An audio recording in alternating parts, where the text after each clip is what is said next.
Dili ka ganahan ako. Dili pud ko ganahan nimo. Unta dili na lang ako ang nainahan nimo. Unta dili pud ti ka anak.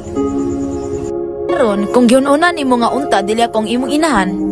Ta giun-una pud nimo nga dili nimo nga kinabuhi ang akong gipili para ninyo.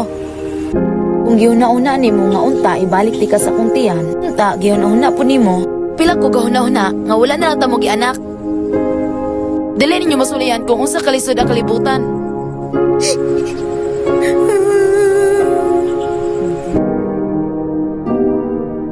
Pero naan ako.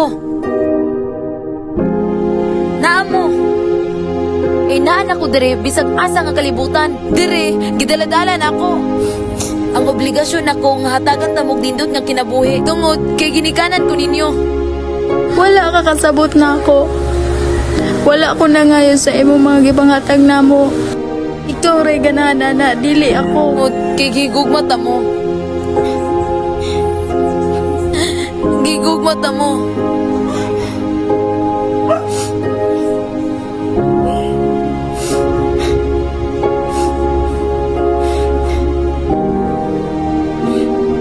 Karon, ingna ko, nga wala ti ka nasabtan?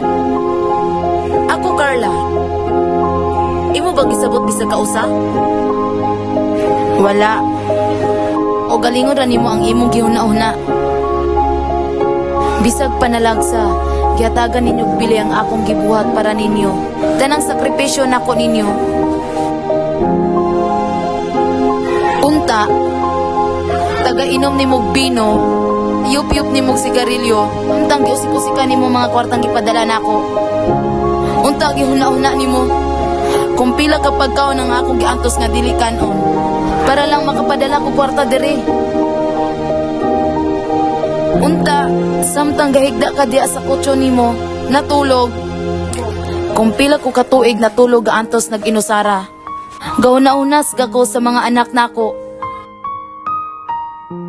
Unta gauna-una ka bisagamay. Kung unsa kasagit para nako ang magbantay bata nga dili nako igunsa. Samtang kamong mga anak nako, wala man ang tamo na atiman. Kabalo ba ka unsa nakasakit para sa usa ka inahan? Kabalo ka unsa nakasakit? Kung dili ko nimo kayang respetuon isip usa ka inahan, respetuan lang ko isip usa ka tawo. Kana ra, Carla. Kana ra.